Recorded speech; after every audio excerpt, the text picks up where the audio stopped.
The communication chamber aboard the Vulcan primary station hummed with a desperate energy. 3 operators worked the controls with trembling limbs, their delicate insectoid bodies hunched over instruments that had never been designed for such frantic use. Each one knew they were likely sending their final messages into the void of space. Commander Zillith watched the screens with compound eyes that reflected 1,000 tiny images of destruction. Outside, through the transparent walls of the station, her homeworld burned. The Krathul ships hung in orbit like massive predators, their weapons carving lines of fire across the continents below. Cities that had stood for 10,000 years were reduced to ash in minutes. "Send again," Zillith commanded, her voice steady despite the fear that made her antennae quiver. "All frequencies, maximum power. Someone must hear us." The operator at the primary console clicked his mandibles in acknowledgement. His 6 fingers danced across the controls, adjusting frequencies, boosting power levels beyond their recommended limits. The distress call went out again, spreading across the stars at faster-than-light speeds, a desperate plea for help that had been ignored for 6 days now. The message was simple and heartbreaking. The Vulcan Confederation was dying. The Krathul Dominion had arrived without warning and without mercy. 20 billion souls cried out for assistance. Any civilization that could hear them, please respond. Please help. Please don't let them die alone in the darkness. On the other side of the galaxy, the Galactic Council convened in their grand chamber. Representatives from 43 species sat in their designated sections, each one aware of the Vulcan situation. The distress calls had reached them on the first day. Now, 6 days later, they were still debating. Ambassador Thrall of the Corsian Union raised his primary manipulator. "We must consider the legal implications. The Krathul Dominion has not violated any Council territory. The Vulcans are not members of our alliance. Intervention would set a dangerous precedent." Several other ambassadors gestured their agreement. The discussion continued in circles, the same arguments repeated with minor variations. Military action was complicated. Resources were stretched thin across existing commitments. The Krathul were powerful, and intervention might spark a wider war. Perhaps diplomatic channels could be explored. Perhaps economic sanctions would be more appropriate. While they debated, the Vulcans died. The Krathul bombardment continued without pause. Entire cities vanished in nuclear fire. Survivors fled underground, only to be hunted by Krathul ground forces, who considered the act of conquest a form of entertainment. In the communication chamber, Zillith received reports from the surface. Her home city was gone. The university where she had studied was a crater. The garden where she had bonded with her mate was radioactive wasteland. Her mate and their young were among the millions already dead. She felt something break inside her then, but she couldn't afford to collapse. Not yet. Not while her crew still needed her. Not while there was still a chance, however small, that someone might answer their call. "Keep broadcasting," she told her operators. "Every frequency, every channel, even the ones we're not supposed to use." The young operator at the auxiliary station hesitated.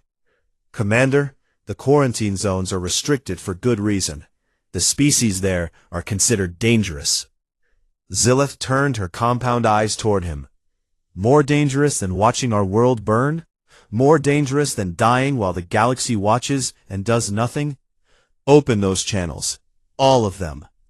The distress call went out again, this time reaching into regions of space that civilized species avoided.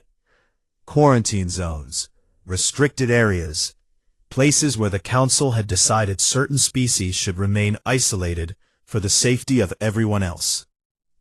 The signal passed through empty space, through dust clouds, and past dead stars. It traveled for hours, at speeds that broke the normal rules of physics, crossing distances that should have taken years in mere moments. And then, in a small yellow star system, on the edge of Council space, something happened that would change everything. The signal reached Earth. The monitoring station in Geneva picked it up first. A technician named Sarah Chen was finishing her night shift when the computer flagged an unusual transmission. She almost dismissed it as background radiation, but something made her look closer. Too intentional. She ran it through the translation protocols that humanity had developed since making first contact with the galaxy 20 years ago. The message unscrambled itself across her screen, and Sarah felt her blood run cold. Within minutes, the alert had reached the highest levels of Earth's united government. Within an hour, military commanders across the planet were being pulled from their sleep. Within 3 hours, the Security Council was in emergency session. They listened to the Vulcan distress call. They saw the tactical data that came with it, showing the disposition of Krathul forces and the desperate state of Vulcan defenses. They watched recordings of the bombardment, cities burning under weapons that violated every treaty the Council claimed to uphold. General Morrison of the North American Defense Force spoke first. The Galactic Council has been sitting on this for 6 days. 6 days while these people die? Ambassador Okonkwo nodded grimly. Our observers at Council headquarters confirm it. They're still debating. No decision. No action. Then we don't wait for them, said Admiral Chen Nakamura. She was the commander of humanity's deep space fleet, a force that officially didn't exist according to Council regulations. We have ships ready. We have crews trained. We can reach Vulcan space in 70 hours if we push the drives hard. The debate that followed was brief. Humanity had learned hard lessons in its violent history. They knew what happened when good people did nothing in the face of evil. They knew what it meant to send a distress call and hear only silence in return. They had been there, on the edge of extinction, fighting alone against impossible odds. Never again. That was the promise humanity had made to itself. Never again would they stand by while others suffered. Never again would they let bureaucracy and fear prevent them from doing what was right. The vote was unanimous. Admiral Nakamura returned to her flagship and gave the orders that would shake the galaxy to its foundations. 37 warships began final preparations for departure. Crews reported to their stations. Weapons were armed. Drives were brought to full power.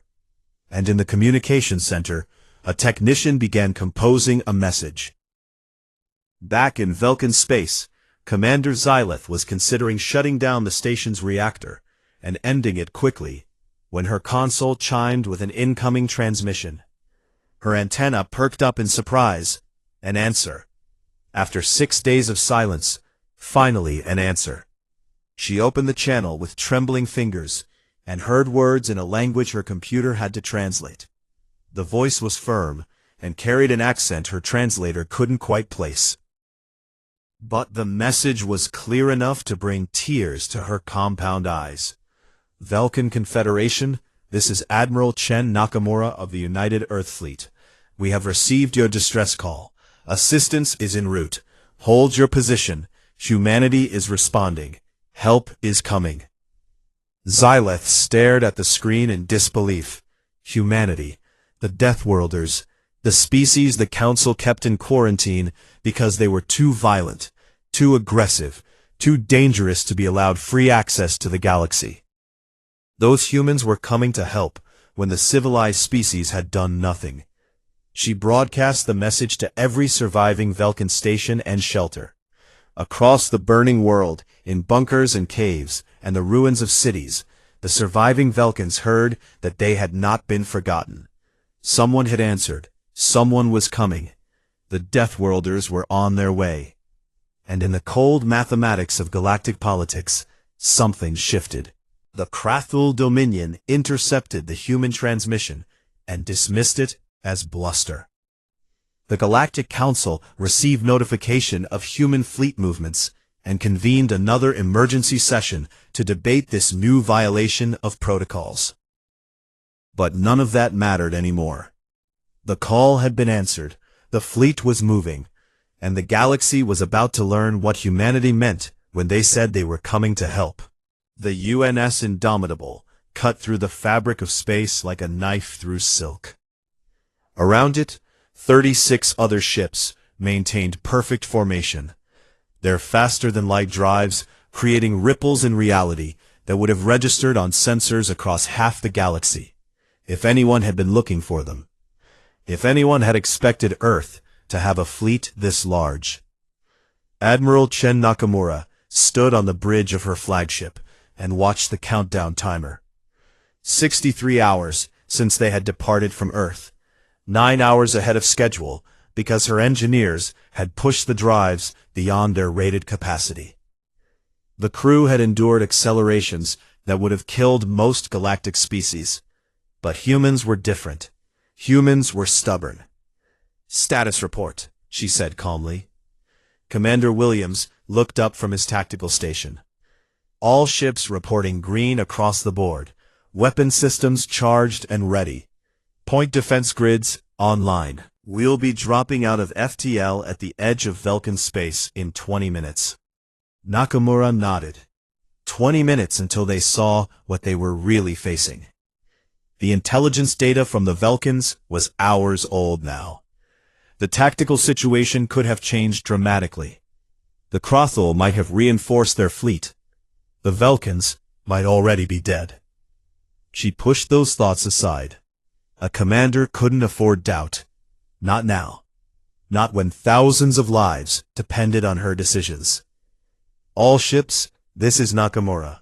Battle stations.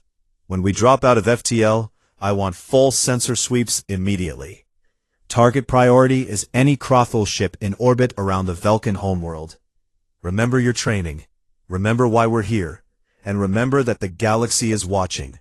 Show them what humanity can do." Nakamura out. Across the fleet, crews rushed to their positions.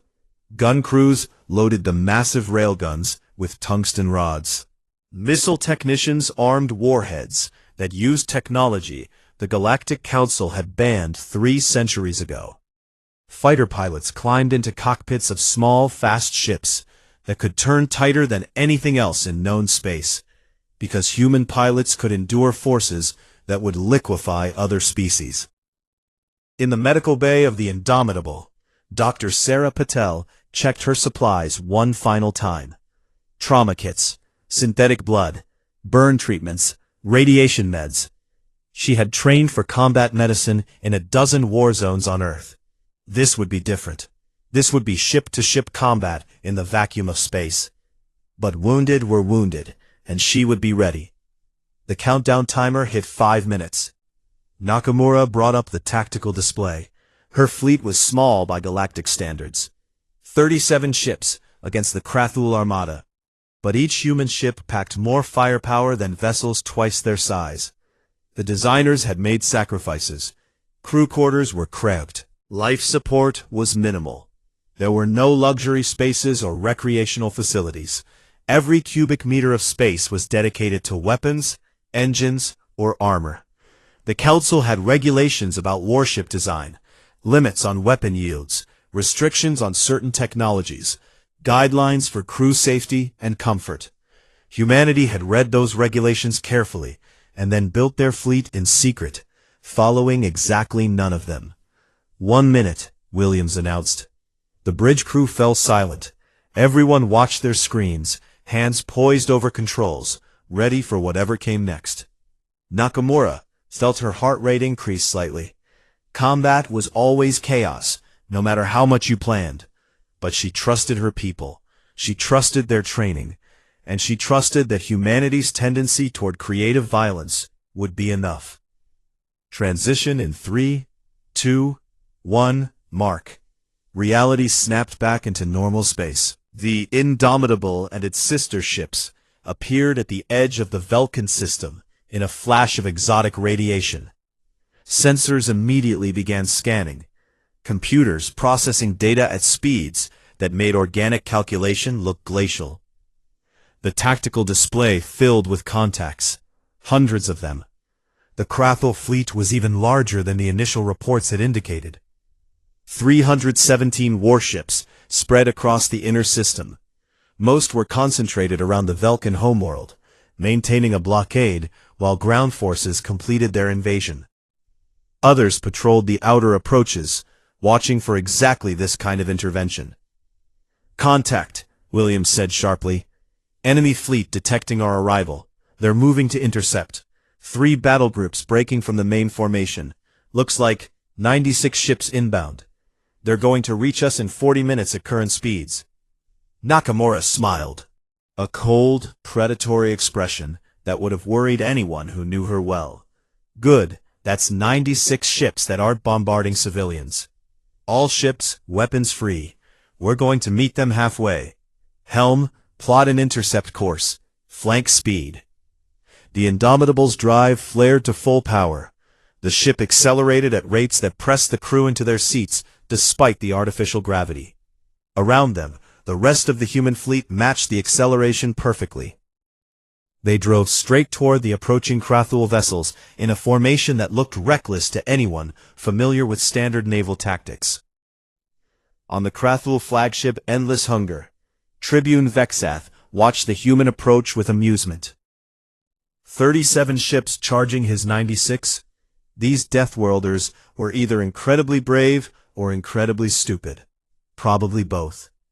"Prepare weapons," he commanded in the growling language of his people.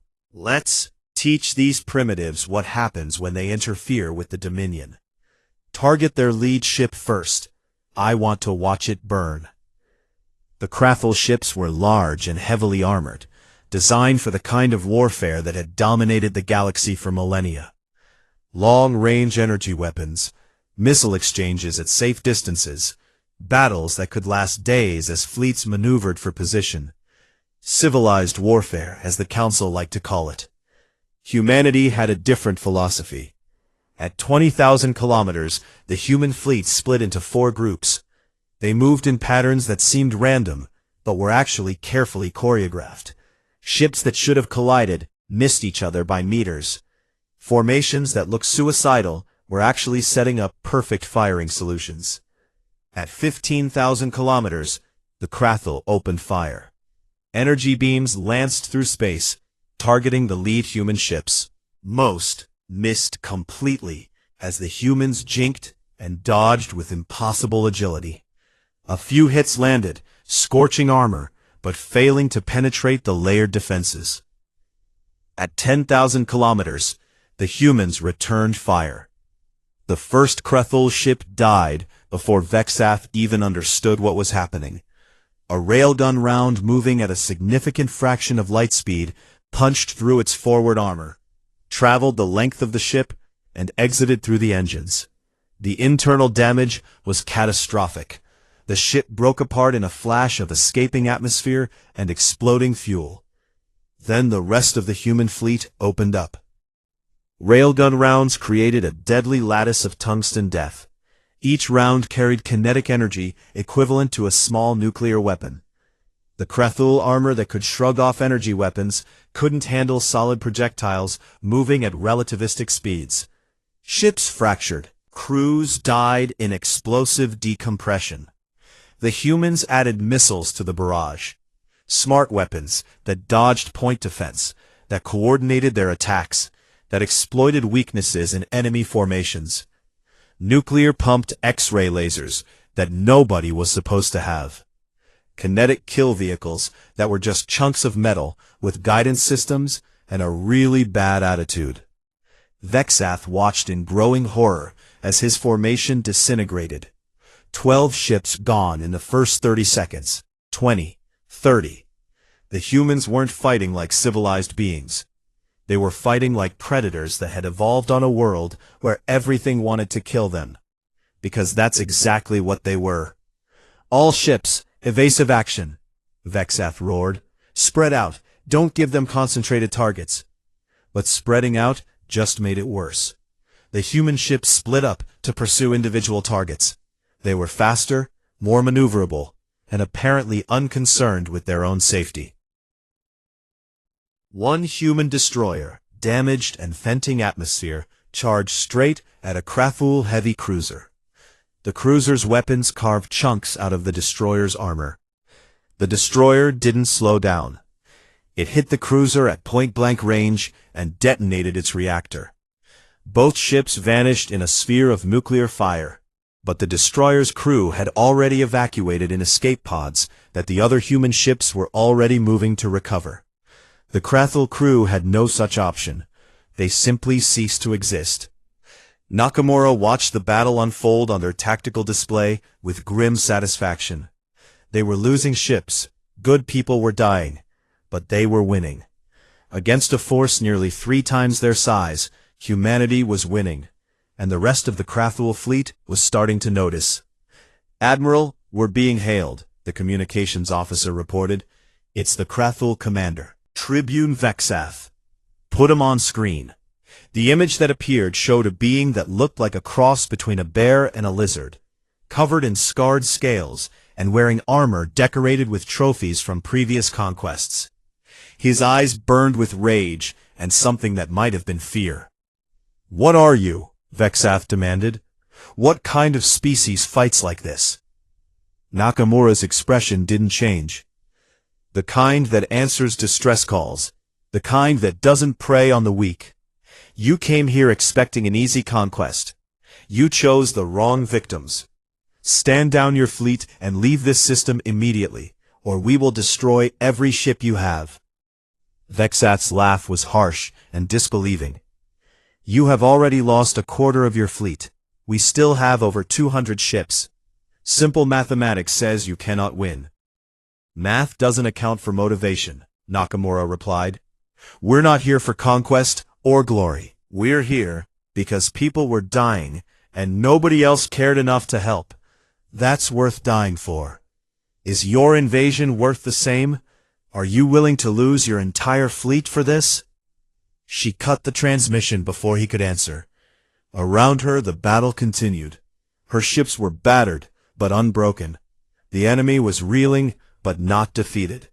And somewhere below, on the surface of the Velkin world, people were watching and hoping. Humanity had arrived, and the galaxy would never be the same. The second wave of Krathul ships arrived while the first wave was still dying. Tribune Vexath had called for reinforcements from the planetary blockade, pulling ships away from the bombardment to deal with the unexpected human threat. It was a tactical error born of rage and wounded pride, but it was also the kind of mistake that seemed logical when your forces outnumbered the enemy 5-1.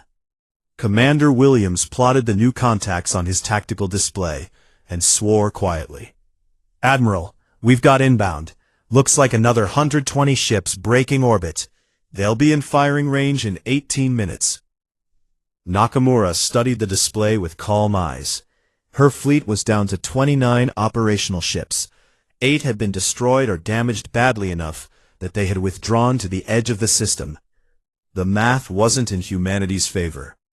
But math had limits, and humans were very good at finding those limits and then exceeding them anyway.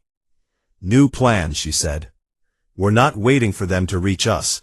Helm, plot a course directly toward the planet. We're going to use the gravity well." Williams looked at her with something between admiration and concern. "A slingshot maneuver? Admiral, at our current speed, the forces will be extreme, and will be in range of the planetary defense platforms the Krathul have deployed." "I'm aware. Send the course to all ships. Anyone who can't handle the G-forces can break off now. No judgment. This is going to be rough." Not a single ship broke formation. The human fleet dove toward the Velkin homeworld like a meteor swarm. Their velocity built as gravity clutched them, pulling them faster and faster. The crew of the Indomitable felt the pressure increase despite the artificial gravity compensators working at maximum capacity. 3 Gs, 4, 5, normal humans would have been unconscious. But these weren't normal humans. These were people who had trained in centrifuges and high-gravity environments, who had pushed their bodies beyond normal limits because they knew, eventually, they would need every advantage. On the surface of the Velkin world, Commander Zeleth watched the human ships fall toward her planet, and felt terror mix with hope. What were they doing?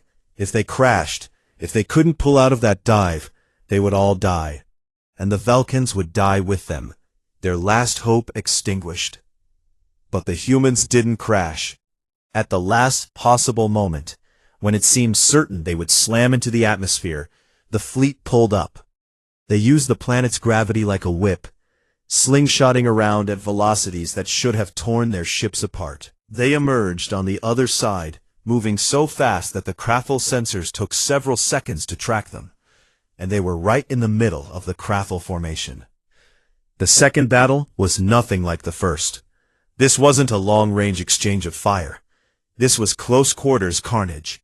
Ships passed each other at ranges measured in hundreds of meters. Railguns fired at point-blank range. Missiles were launched close enough that their nuclear detonations damaged both the target and the ship that fired them. The human destroyer Defiant found itself surrounded by 5 Krathel cruisers. The cruisers coordinated their fire, thinking they had an easy kill. The Defiant's captain, a woman named Martinez, who had grown up in the streets of Mexico City and learned to fight before she learned to read, made a decision that would become legend. She activated every weapon on her ship at once and spun the Defiant like a top. Railgun rounds sprayed in all directions. Missiles fired randomly into the surrounding enemies. Point defense lasers carved through armor plating. The Defiant became a sphere of destruction, trading accuracy for overwhelming violence. 2 Krathul ships died immediately. A third lost its engines and tumbled out of control. The fourth tried to retreat and took a railgun round through its bridge. The fifth ship managed to put 3 energy beams through the Defiant's hull. The destroyer's reactor went critical. Martinez had 8 seconds to evacuate her crew. She used 7 of them, making sure everyone got to the escape pods. She used the last second to aim her dying ship at the enemy cruiser's engines. The explosion destroyed both vessels. Martinez and 17 crew members, who couldn't reach the pods in time, died in the blast. But her remaining 93 crew members survived, picked up by other human ships, even in the middle of the chaos. Because that was the rule, ever. Tribune Vexath watched the battle from his flagship, and realized he was facing something the galaxy had forgotten. True warriors. Not soldiers following regulations or fighting for territory. Warriors who fought because they believed in something worth dying for. It was terrifying. His communications officer interrupted his thoughts. Tribune, we're receiving a transmission. It's from the human fleet. Audio only. Play it. The voice that came through the speakers was young, female, and carried an accent that the translator rendered as coming from somewhere called Texas. The words were simple and direct. You came here to kill helpless people. You came here to take what wasn't yours. You came here thinking nobody would stop you. You were wrong. This is Sergeant Maria Vasquez of the United Earth Marine Corps, broadcasting from inside your command ship Endless Hunger. Your bridge security is dead. Your command crew is captured. And I've got about 30 pounds of high explosive charges attached to your reactor containment. You have 2 minutes to order all Krathul ships to withdraw from this system. If you don't, I blow the charges. Your choice. Vexath's blood ran cold. Impossible. His ship was secure. The humans couldn't have boarded. But even as he thought it, alarms began blaring. Reports flooded in from across the ship. Hull breaches on multiple decks. Unknown hostiles in the engineering sections. Fighting in the corridors. How? When? The answer came to him in a flash of understanding. During the slingshot maneuver, when his sensors had been confused by the gravity well and the extreme velocities, the humans had launched boarding pods. Small, stealthy craft that had latched onto his ship and cut their way inside. While he was focused on the space battle, human marines had invaded his flagship. Security teams to the reactor chamber, he roared. Kill the intruders. He waited, watching the chronometer. 90 seconds. 60. His best troops were converging on the reactor. They would deal with this human sergeant and her explosives. They had to. The communications channel activated again. This time the sound was different. Weapons fire, screaming, the harsh breathing of someone in combat. Then Vasquez's voice again, slightly breathless, but still steady. Your troops aren't as good as you think. I count 14 down. We're still standing. 45 seconds, Tribune. Make your choice. Vexath looked at his tactical display. The space battle was turning against him. He had lost nearly a third of his fleet. The humans were damaged, but still fighting with the same insane aggression. And now his own ship was compromised by warriors who seemed to have no fear of death. The Dominion did not surrender. The Dominion did not retreat. But the Dominion also did not waste resources on unwinnable battles. This was supposed to be an easy conquest. It had become a nightmare. All ships, he said, the words tasting like poison. Cease fire. Withdraw to the outer system.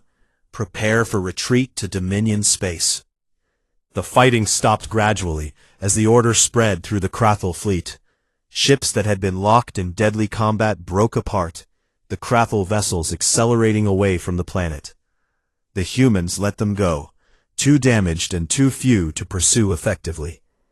On the endless hunger, Sergeant Vasquez and her team waited in the reactor chamber, weapons trained on the sealed doors, ready to detonate the charges if the Krathel tried to rush them. But no attack came. After 10 minutes, the ship's systems indicated it was moving away from the planet.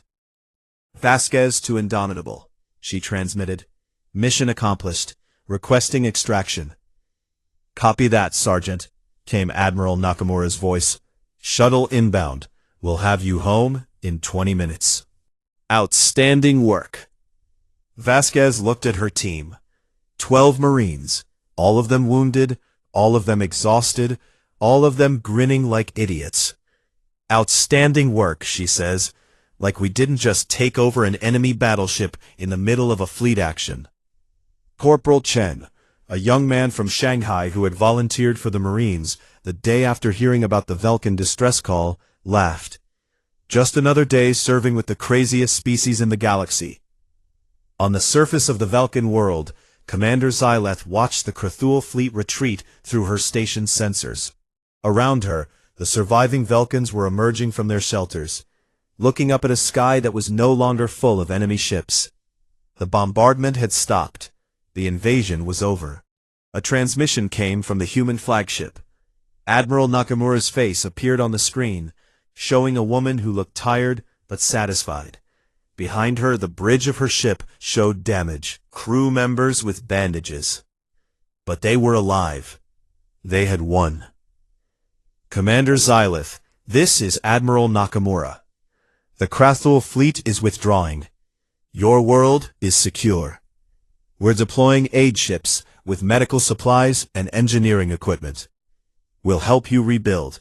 You're not alone anymore. Xyleth tried to speak and found she couldn't. Her voice caught on emotions that had been suppressed for too long. Finally, she managed a simple response. Thank you. Thank you for coming when no one else would. Nakamura nodded. That's what we do. The galaxy might have rules about intervention and non-interference. But humanity has a simpler rule. When someone calls for help, you answer. No debate, no committees. You just go. Speaking of which, I need to make some calls. The Galactic Council is going to want an explanation for this. The transmission ended. Across the Velkin system, human ships began the work of securing the area and preparing for recovery operations. In the cold void between stars, the Krathul fleet jumped to FTL and fled back to their own territory, carrying tales of the Deathworld warriors who fought like demons and showed no mercy to predators. And throughout the galaxy, sensor stations and monitoring posts had recorded everything. The battle data was already spreading through diplomatic channels and news networks. Everyone wanted to know the same thing. Who were these humans, and what had the galaxy awakened? The footage reached the Galactic Council headquarters 8 hours after the battle ended. The transmission came through standard diplomatic channels, flagged as priority urgent, and within minutes it was being viewed by representatives from every member species. Ambassador Threll of the Corsian Union watched the recording in his private chamber and felt something he hadn't experienced in his 300 years of life. Fear. Real, genuine fear. The tactical data showed everything. The human fleet, appearing at the edge of Vulcan space. The impossible acceleration as they charged toward a force 3 times their size. The slingshot maneuver that should have killed their crews, but instead positioned them perfectly for attack. And then, the battle itself. Ships fighting with a savagery that hadn't been seen in civilized space for millennia. But it was the smaller details that truly disturbed him. A human destroyer ramming an enemy cruiser rather than surrender. Marines boarding an enemy flagship in the middle of combat. Crews enduring acceleration forces that would have crushed most species.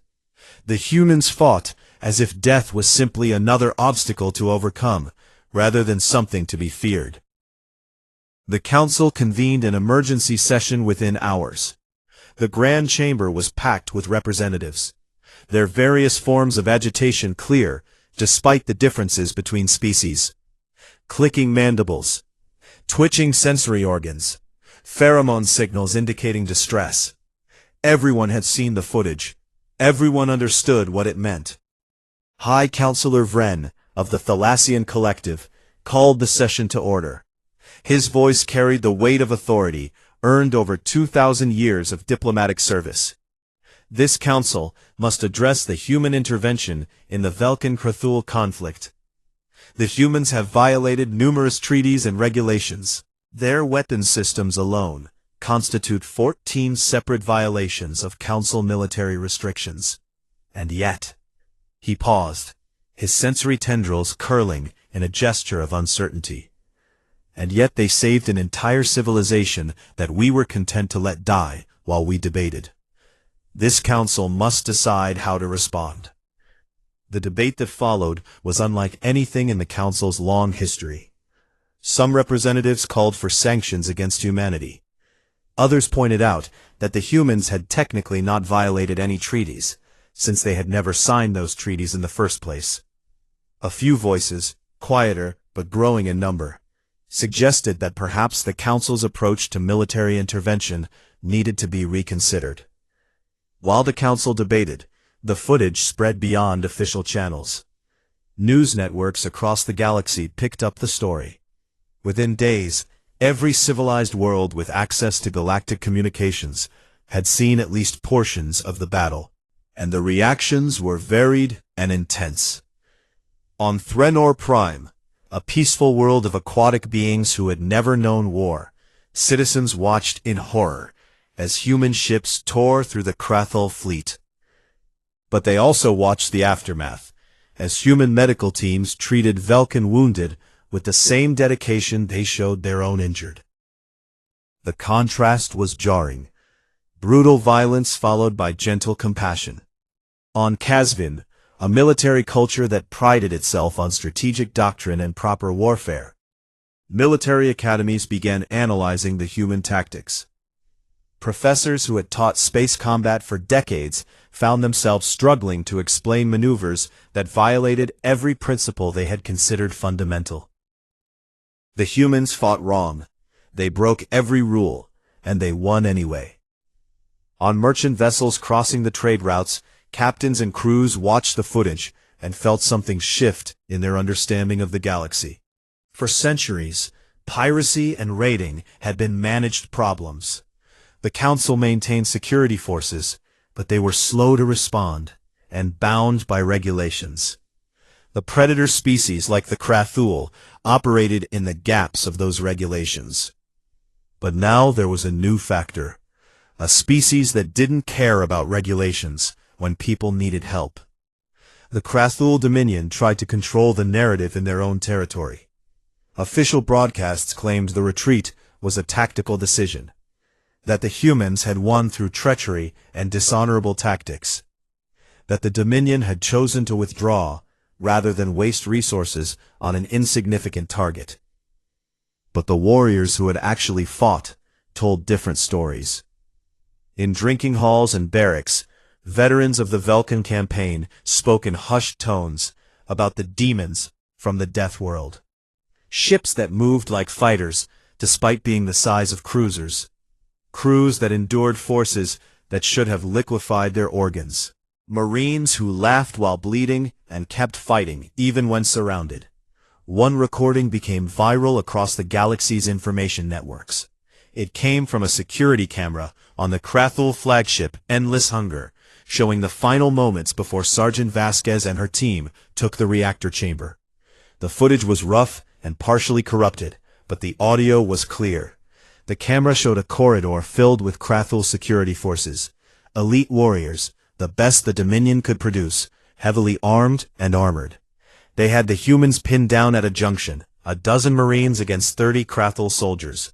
The logical outcome was obvious. The humans were outnumbered and outgunned. They should have surrendered. Instead, Vasquez could be heard calling out to her team. "Remember Buenos Aires?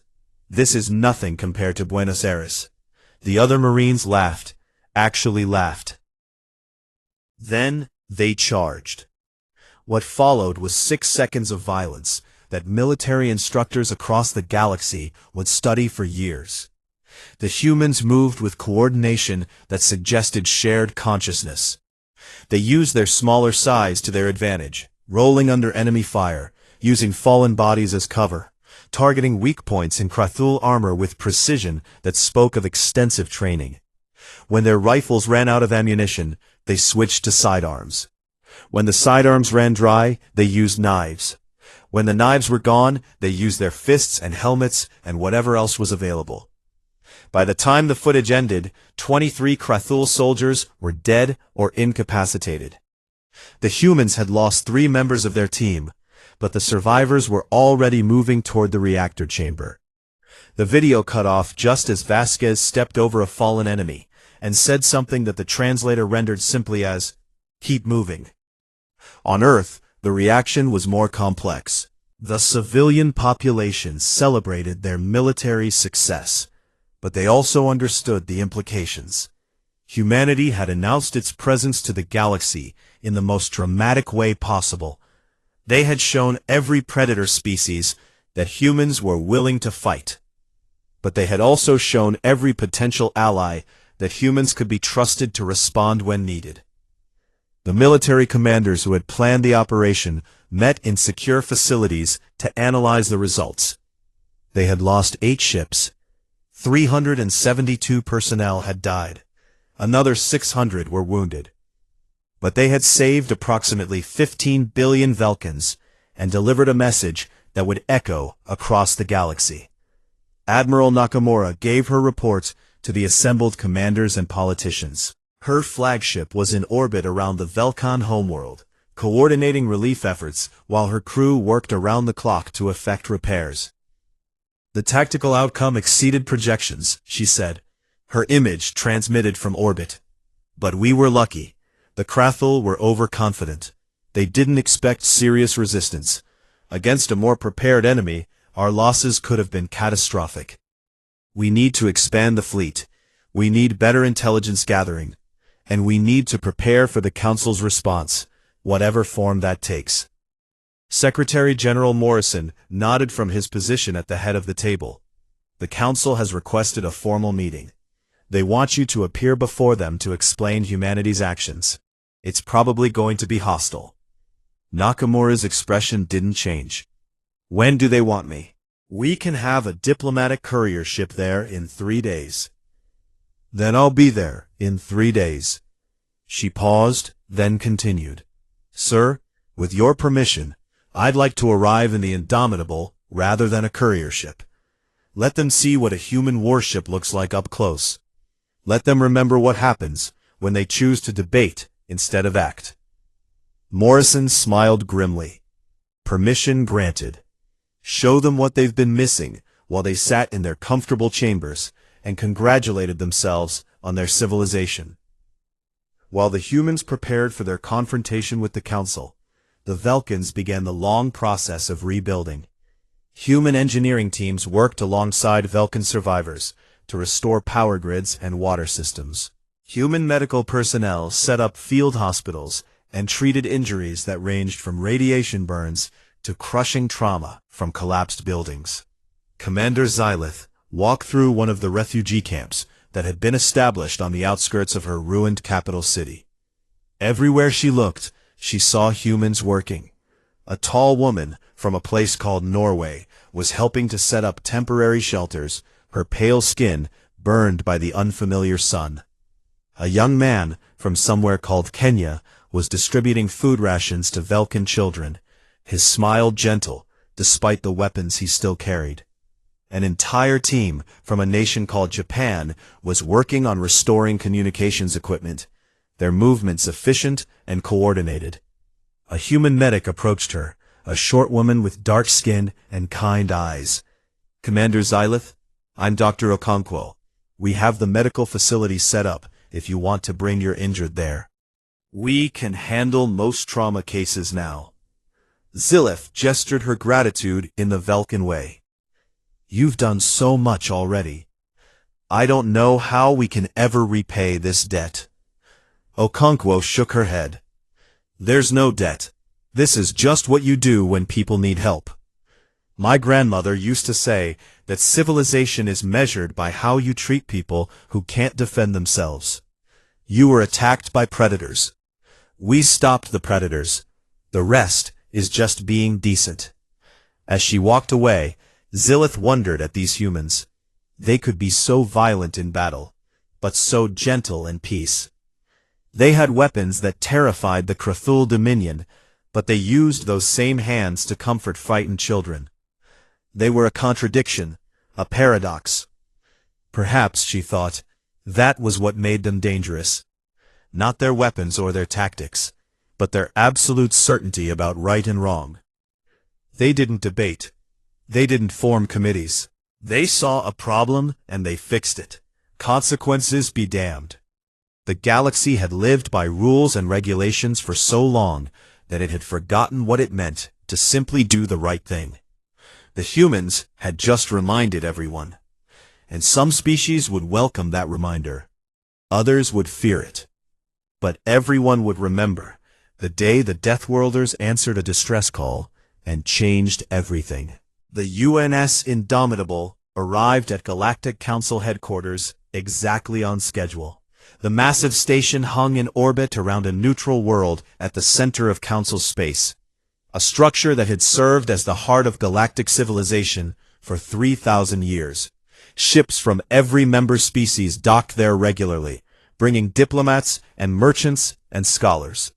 But they had never seen anything like the Indomitable. The human flagship was battered from the battle at Velkan. Armor plates showed scorch marks from energy weapons. Several sections still bore hole patches where railgun rounds had punched through. One of the main sensor arrays was clearly damaged. But the ship moved through space with absolute confidence, its weapon systems powered down, but obviously ready to activate at a moment's notice. Station security scrambled to figure out where to put it. The Indomitable was too large for the standard diplomatic berths. Its weapons loadout triggered every safety protocol the station had. And Admiral Nakamura had made it clear she would not disarm her ship just to make the Council comfortable. Finally, they assigned the flagship to a military inspection dock, normally reserved for Council security vessels. The Indomitable settled into position, and Nakamura led a small delegation through the docking tunnel into the station proper. The Council had assembled in their grand chamber. Every seat was filled. This wasn't a routine diplomatic session. This was a confrontation, and everyone knew it. The gallery spaces were packed with observers from dozens of species, all wanting to witness the moment when the Deathworlders were called to account for their actions. Admiral Nakamura walked into the chamber wearing her dress uniform. No weapons, no armor, just a simple military outfit that bore the insignia of her rank and the flag of a united Earth. Behind her came Commander Williams and two other officers. They walked with the confidence of people who had nothing to apologize for. High Counselor Vren opened the session with formal words of welcome that fooled nobody. Then he got to the point. Admiral Nakamura, you and your fleet intervened in a conflict between two sovereign entities without authorization from this council. You deployed weapon systems that violate multiple treaties. Your tactics caused the deaths of thousands of beings. This council demands an explanation. Nakamura stood at the speaker's position and met Vren's gaze without flinching. When she spoke, her voice carried clearly through the chamber's acoustics. The Velkin Confederation sent a distress call. They were being slaughtered by the Krathul Dominion. For 6 days, they broadcast their desperate need for help on every frequency they could access. For 6 days, this council debated and did nothing. So, humanity responded instead. Vren's tendrils curled in agitation. The council has established procedures for dealing with such situations. Intervention requires careful consideration of multiple factors. Treaties must be respected. Consequences must be evaluated. You cannot simply attack another species because you disagree with their actions. Can't we? Nakamura's tone was sharp. The Velkins were dying. Every hour of debate meant more innocent people killed. Every procedural requirement meant more cities destroyed. You had 6 days to act, and you chose to sit in this comfortable chamber and talk. We chose to save lives. Another council member spoke up, a representative from a species humanity had never encountered before. You speak of saving lives, but your tactics were brutal. The footage shows human forces fighting with a savagery that is unacceptable in civilized warfare. Marines laughing while boarding enemy ships. Commanders ordering suicide attacks. These are not the actions of a peaceful species. Nakamura turned to face the speaker. You're right. They're not the actions of a peaceful species. They're the actions of a species that survived. Do you know what Earth is like, Counselor? Our world tried to kill us every day for millions of years. Predators, diseases, natural disasters. We learned to fight because everything else was stronger, faster, or more numerous than us. We became good at fighting because the species that weren't good at it died out. She paused, letting that sink in. But we also learned something else. We learned that the strong have a responsibility to protect the weak. That's what civilization means to us. Not treaties and regulations and careful debates while people die. It means using your strength to help those who can't help themselves. The chamber erupted in noise. Some representatives voiced agreement. Others shouted objections. Vren called for order, his voice struggling to be heard over the chaos. Finally, the noise subsided enough for him to continue. Admiral, your philosophy is admirable in its simplicity, but the galaxy is complex. We have rules for good reasons. Without those rules, we would have chaos.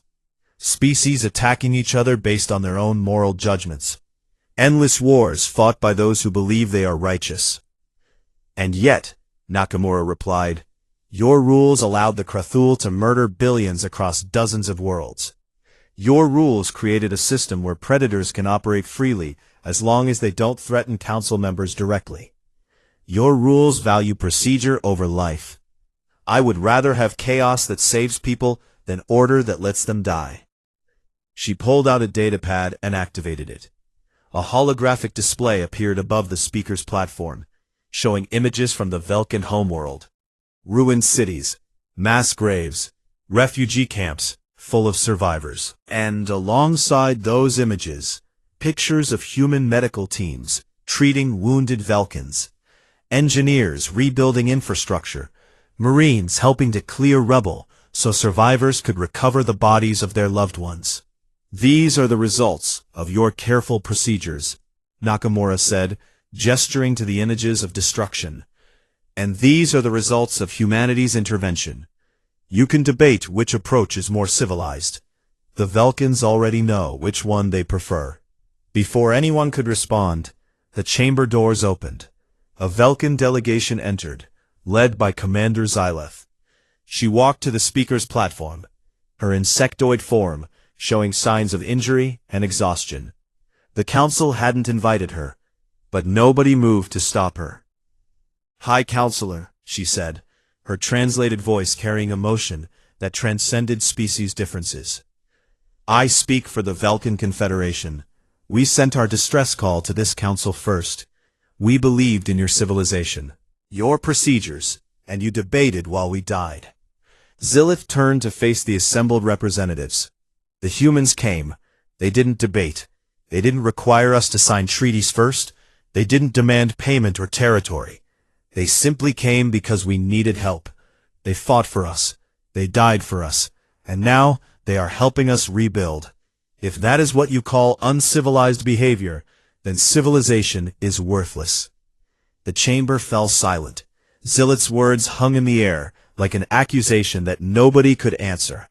Finally, she continued, "The Velkin Confederation formally requests that humanity be granted full membership in the Galactic Council, with all rights and privileges. They have earned it in blood and honor. And if this council refuses, then we will establish our own alliance with Earth and any other species who value action over endless talk." More chaos, more shouting, but this time, Nakamura noticed something different. Some of the representatives were nodding. Some were looking at their colleagues with expressions that suggested they had been thinking the same thing. The council's failure to act had consequences, and Xyleth had just made those consequences impossible to ignore. High Counselor Vren raised his tendrils for silence. When order was finally restored, he spoke with a voice that carried centuries of weariness. "This council will take Commander Xyleth's request under advisement. We will also establish a committee to review our intervention protocols. But there remains the matter of humanity's treaty violations and unauthorized military actions." Nakamura smiled. It wasn't a friendly expression. "Here's what's going to happen, High Counselor. Humanity is not going to apologize. We're not going to decommission our fleet. We're not going to promise to follow rules that we never agreed to. What we will do is this. We will respond to distress calls. Any species that needs help can call us, and we will come. We will fight predators wherever we find them, and we will build our fleet larger and stronger so that we can help more people." She took a step forward. "You can accept that and work with us. You can sanction us and try to isolate us. Though I should mention that we've already been contacted by 17 species who want to establish direct diplomatic and trade relations with Earth. Or you can try to stop us by force, in which case you'll find out exactly how good we are at fighting when we're not trying to minimize casualties." The threat hung in the air. Every being in the chamber understood it. Humanity wasn't asking for permission. They were informing the council of how things were going to be. And backed by their demonstrated military capability, they had the power to make those words reality. Vren looked at Nakamura for a long moment. Then, he looked at the holographic images still floating above the platform. Destroyed Velkin cities, human medical teams, the aftermath of both council inaction and human intervention. "This session is adjourned," he said finally. "The council will deliberate on these matters and provide a response within one standard cycle." Nakamura nodded and turned to leave. As she walked out of the chamber with her officers, she heard the noise of debate erupting behind her. The council would argue for days or weeks, but the outcome was already decided. The galaxy had changed, and there was no going back. 3 weeks later, the council announced its decision. Humanity would be granted provisional membership with full voting rights. The intervention protocols would be revised to allow for rapid response to humanitarian crises, and a new joint task force would be established to combat predator species that targeted civilian populations. The announcement came with face-saving language about humanity agreeing to certain restrictions and oversight. But everyone understood the reality. The humans had forced the galaxy to change. They had done it with a small fleet and absolute determination. And now they were part of the power structure, ready to shake things up even more. On Earth, the news was celebrated with cautious optimism. People understood that they had made enemies. The Krathul Dominion would not forget their humiliation. Other predator species would see humanity as a threat to their operations. But they had also made friends. The Velkans worshipped them as saviors. Other species that had suffered under predator attacks were already reaching out, hoping for human protection. Admiral Nakamura returned to her flagship and prepared for the next mission, because there would be a next mission. The galaxy was full of species that preyed on the weak, full of distress calls that nobody else would answer. And humanity had made a promise. They would answer. Every time, no matter the cost. In her ready room, Nakamura composed a message to be sent to Earth's military command. It was time to expand the fleet, time to recruit more crews, time to prepare for the long fight ahead. Because the galaxy had learned what humanity could do. Now it was time to show them what humanity would do. The message ended with a quote from an old Earth philosopher named Burke.